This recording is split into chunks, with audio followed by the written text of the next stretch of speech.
Cerita dimulai di sebuah lingkungan yang tenang, di mana seorang gadis muda bernama Anna sedang bermain cello di kamarnya.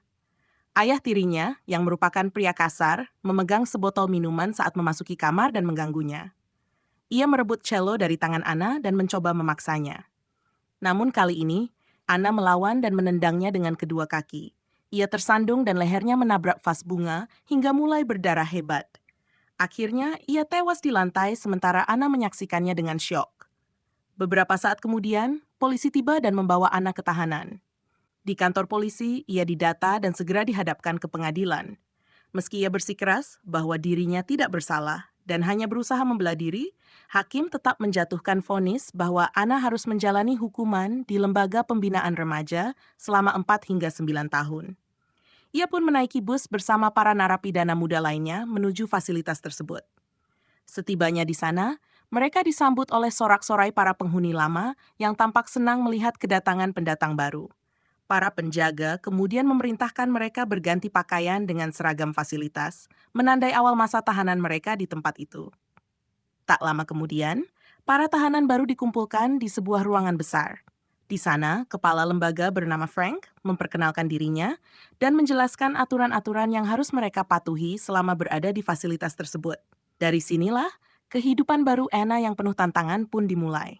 Anna dibawa ke selnya, di mana ia bertemu dengan Ginny, teman satu sel yang pendiam dan tertutup yang telah berada di sana selama sekitar 5 tahun.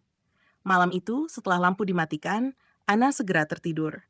Namun, Ginny tetap terjaga, diam-diam memperhatikannya. Ginny tampak sedang memuaskan dirinya sendiri. Namun ketika Anna terbangun dan mendengar suara itu, Ginny berpura-pura tidur dan Anna kembali melanjutkan tidurnya. Keesokan harinya, para narapidana keluar untuk berolahraga. Karena merasa tidak nyaman bergabung dengan yang lain, Anna memilih menyendiri di sudut. Namun, salah satu narapidana bernama Cody menghampirinya dan mencoba berteman. Ia memberitahu Anna tentang pentingnya bergabung dengan kelompok untuk melindungi diri di lingkungan penjara yang keras. Anna mengatakan bahwa ia lebih suka sendiri dan menolak tawaran Cody. Kemudian saat waktu makan, Cody dan kelompoknya kembali menghampiri Anna, memperingatkannya tentang narapidana lain yang katanya berniat jahat padanya. Anna kembali mengabaikan peringatan itu dan pergi. Tapi Cody mendorongnya dari belakang hingga makanannya tumpah ke lantai, dan kelompok itu menertawakannya. Malam itu, saat Anna membersihkan lantai, Cody dan teman-temannya menyudutkannya di ruang gelap. Mereka menuduhnya tidak sopan dan mulai memukulinya. Cody, sebagai pemimpin kelompok, mengintimidasi Anna dan mengancamnya agar tidak melapor. Sebelum pergi, Cody semakin mempermalukannya dengan mencium Anna. Gemetar dan terluka karena kejadian itu, Anna mendapat perawatan di ruang medis. Namun ia menolak mengungkap identitas para pelaku karena takut akan akibatnya.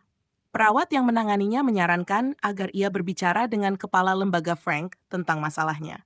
Anna pun mengikuti saran itu dan pergi ke kantor Frank untuk meminta perlindungan. Namun, Frank justru memanfaatkan situasi tersebut, menggunakan otoritasnya untuk mendekati Anna secara tidak pantas. Merasa tidak nyaman dan terguncang dengan apa yang terjadi, Anna menolak dan kembali ke selnya sambil menangis. Ginny memperhatikan keadaannya dan bertanya apakah Frank telah menyentuhnya. Hal ini membuat Anna yang frustrasi menyebut semua orang di penjara itu mesum. Namun, Ginny mencoba menenangkannya dan menjelaskan tentang kondisi di fasilitas itu. Akhirnya, ia memuji kecantikan Anna dan keduanya berciuman, meskipun awalnya Anna ragu. Keesokan harinya, saat waktu bermain di luar, seorang narapidana kulit hitam yang memperhatikan Anna melempar bola ke kepalanya untuk menakut-nakutinya. Meskipun Anna mencoba mengabaikannya, ia merasa marah. Ia kemudian mendatangi Cody dan kelompoknya, menuntut untuk diterima bergabung. Salah satu anggota kelompok menahannya, dan perkelahian pun terjadi. Namun, penjaga datang dan melerai. Kejadian itu menunjukkan tekad Anna untuk membela dirinya sendiri. Setelah itu, Cody memutuskan memberi Anna kesempatan dan menjelaskan bahwa jika ia ingin dihormati dan dilindungi, ia harus membuktikan diri dengan bergabung dalam geng dan melakukan apapun yang mereka perintahkan. Cody lalu mengundang Anna ke ruangan sepi dan menawarkannya minuman. Ia mengajukan syarat bahwa agar Anna bisa bergabung, ia harus melawan gadis kulit hitam yang sebelumnya mengintimidasinya, sementara mereka akan merekamnya. Dengan enggan, Anna setuju dan menyerang gadis itu, memicu perkelahian sengit. Keributan itu meningkat hingga para penjaga datang mengendalikan situasi. Sebagai hukuman, Anna dilucuti pakaiannya dan dimasukkan ke ruang isolasi gelap selama 47 jam. Setelah hukumannya berakhir, Anna dipanggil ke kantor Frank. Frank tampak senang melihatnya, mengingatkannya bahwa ia selalu diawasi dan berada di bawah kendalinya.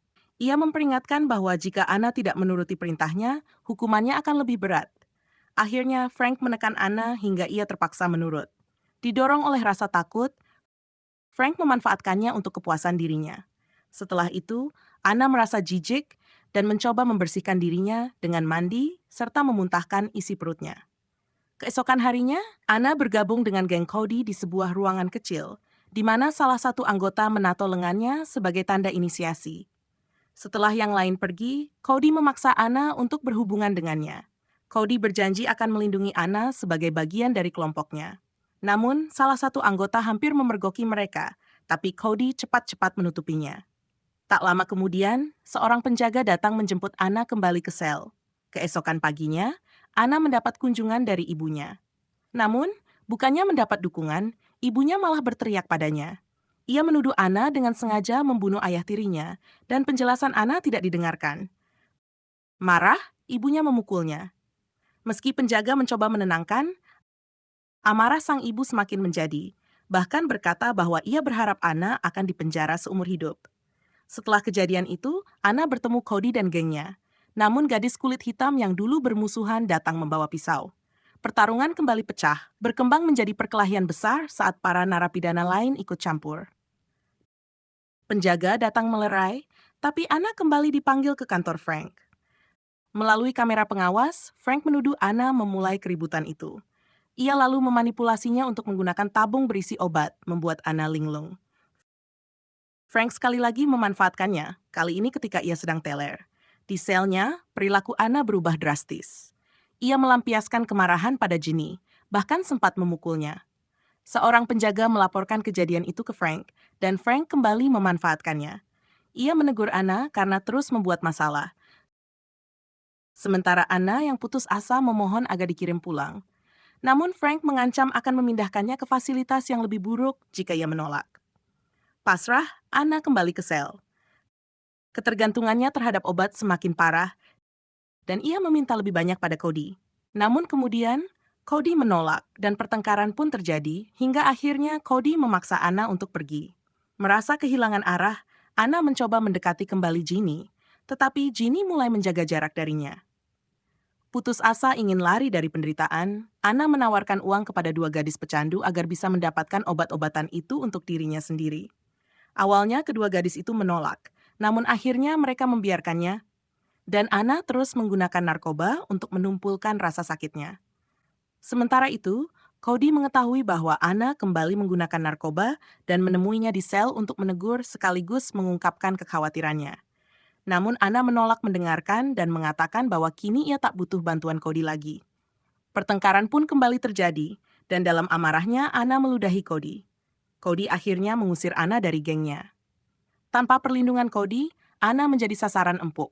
Tak lama kemudian, sekelompok gadis kulit hitam menyerangnya di kamar mandi, memukulinya hingga babak belur, lalu meninggalkannya sendirian menangis. Setelah mendapat perawatan di ruang medis, Anna semakin terjerumus dalam kecanduan, terus menggunakan narkoba bersama narapidana lain. Ketergantungannya makin parah hingga ia mulai berhalusinasi, melihat wajah-wajah yang terdistorsi di sekelilingnya. Dalam keputusasaan, ia menato kata dead di lengannya. Lama-kelamaan, Anna jatuh sakit dan muntah. Ginny menyarankan agar Anna menemui konselor rehabilitasi, tapi Anna malah mengejek ide itu dan menyinggung perasaan Ginny. Beberapa hari kemudian, kecanduannya makin parah hingga Anna menyerang gadis yang dulu memukulnya di kamar mandi. Pertarungan itu tak terkendali, bahkan melukai para penjaga. Pasukan khusus akhirnya turun tangan untuk menghentikan kekacauan, dan Anna kembali dimasukkan ke sel isolasi. Setelah dibebaskan, Cody datang menemuinya dan mengejek Ginny di hadapannya. Melihat hal itu, Anna menegur Cody dan menegaskan bahwa mereka bukan lagi teman ataupun musuh, lalu memintanya untuk pergi. Malam harinya, setelah Cody pergi, Ginny menemani Anna. Mereka kembali bercanda dan tertawa bersama seperti dulu. Keesokan harinya, Ginny mencoba mencegah Anna memakai narkoba lagi, Tapi Anna menolak dan tetap pergi bergabung dengan para pengguna lain. Saat Anna hendak menggunakan obat itu, Cody datang dan memohon agar ia berhenti. Namun Anna justru marah dan berteriak frustasi hingga menimbulkan keributan besar. Pertengkaran itu memanas sampai pasukan khusus kembali turun tangan. Ketika Frank datang untuk menenangkan situasi, Anna mengancam akan melukai dirinya sendiri dengan pecahan botol. Ia menolak melepaskannya, dan ketika seorang penjaga berusaha merebut botol itu, Frank terluka di wajahnya. Akhirnya, Anna berhasil dilumpuhkan dan kembali dimasukkan ke sel isolasi tanpa pakaian. Kali ini, ia menghabiskan waktu lama dalam kegelapan dan perlahan kehilangan kesadarannya. Dalam keputusasaan, Anna memecahkan nampan makannya dan melukai dirinya dengan pecahan itu. Seorang penjaga menemukan Anna berlumuran darah dan segera memanggil bantuan medis. Saat tersadar, Anna mendapati dirinya dirawat oleh Dr. Han, salah satu dokter di bangsal psikiatri. Dokter Han mengatakan bahwa ia ada di sana untuk membantu, dan Anna mulai terbuka padanya. Ia mengaku tidak berniat mengakhiri hidup, hanya ingin melarikan diri dari kesepian dan rasa sakit yang menghantui. Setelah itu, Anna dipindahkan ke ruang perawatan umum, di mana perawat berusaha menenangkannya. Setelah merasa lebih baik, Anna meminta untuk berbicara dengan ibunya. Tak disangka, ibunya meminta maaf atas kesalahan masa lalu dan berjanji akan membantu Anna mendapatkan kembali beasiswanya. Anna pun mengetahui bahwa kehilangan rumah membuat ibunya menyadari semua kesalahan yang pernah dilakukan. Saat Anna mulai menemukan secercah harapan, Frank memanggilnya lagi ke kantornya. Ia bersikeras bahwa Anna sudah cukup sehat untuk kembali ke sel dan mengabaikan kekhawatiran gadis itu. Di sel, Anna mulai ingin berubah dan menghapus tato geng di lengannya. Melihat kesedihannya, Ginny menunjukkan dukungan. Namun saat makan siang, Cody dan gengnya mengejek serta menertawakan Anna.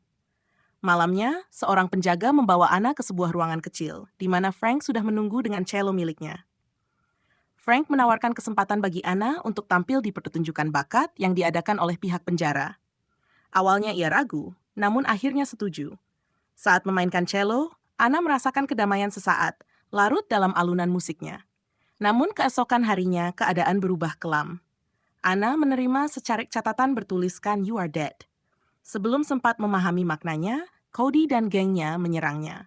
Mereka marah karena Anna menghapus tato geng, dan Cody melukai wajahnya dengan pisau sebelum memerintahkan gengnya memukulinya. Anna kembali dirawat di ruang medis, di mana Frank datang menjenguk. Ia berjanji akan menghukum Cody, namun perawat yang memperhatikan mulai menyadari sentuhan Frank semakin tidak pantas. Setelah Frank pergi, perawat berjanji pada Anna bahwa ia akan melaporkan tindakan Frank. Namun, Frank yang mengintai lewat kamera pengawas memerintahkan salah satu napi untuk membunuh perawat itu. Saat Anna mendengar kabar tersebut, ia hancur dan menangis sejadi-jadinya. Tak lama kemudian, Frank memanggilnya lagi ke kantornya dan menuduh Cody sebagai pelaku pembunuhan sang perawat. Frank memperingatkan Anna tentang bahaya yang mengintainya dari Cody, lalu mengingatkan tentang pertunjukan bakat. Saat pertunjukan dimulai, Anna memainkan cellonya dengan indah hingga mendapat tepuk tangan dari penonton.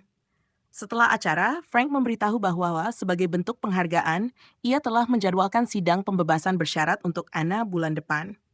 Terkejut sekaligus senang, Anna mendengar janji itu. Namun, Frank kemudian menuntut imbalan terakhir dengan memaksa Anna menyerahkan dirinya dan memperkosanya di atas panggung. Kembali ke sel, Anna menceritakan tentang sidang pembebasan itu kepada Ginny. Ginny memperingatkan agar Anna berhati-hati dan tidak percaya pada Frank, karena pria itu sering memberi harapan palsu. Ingin memastikan keadilan, Anna meminta bantuan Cody untuk menjatuhkan Frank. Cody setuju dan memberikan kamera kecil untuk merekam bukti perbuatannya. Pada hari sidang pembebasan, Anna mengingatkan Frank tentang janji mereka. Frank meminta satu imbalan terakhir, tanpa tahu bahwa semua tindakannya direkam. Setelah itu, Anna dipanggil ke ruangan lain untuk diwawancarai oleh pihak berwenang tentang kelayakannya. Saat Anna menyatakan bahwa ia telah berubah dan siap bebas, Frank menyangkal. Namun Anna yang telah mempersiapkan diri memutar video bukti, memperlihatkan perbuatan keji Frank. Terkejut dengan bukti itu, pihak berwenang segera bertindak. Frank ditangkap dan dibawa pergi, sementara Anna diberikan pembebasan bersyarat. Para pejabat meminta maaf atas penderitaannya dan memastikan ia dibebaskan. Sebelum pergi, Anna berpamitan dengan Ginny dalam perpisahan penuh haru. Saat keluar, ia melewati Cody dan berterima kasih atas bantuannya. Seorang penjaga mengantarnya keluar. Di luar, Anna bertemu kembali dengan ibunya yang memeluknya erat. Dalam adegan penutup, Anna terlihat memainkan cello di atas panggung. Penonton terpukau oleh musiknya yang memenuhi ruangan. Di antara mereka, ibunya duduk dengan air mata haru, menyaksikan keteguhan dan kemenangan putrinya atas kegelapan hidupnya. Jika kamu menyukai video ini, jangan lupa untuk subscribe channel ini dan aktifkan notifikasimu supaya tidak ketinggalan cerita-cerita seru lainnya. Terima kasih sudah menonton, dan sampai jumpa di video berikutnya.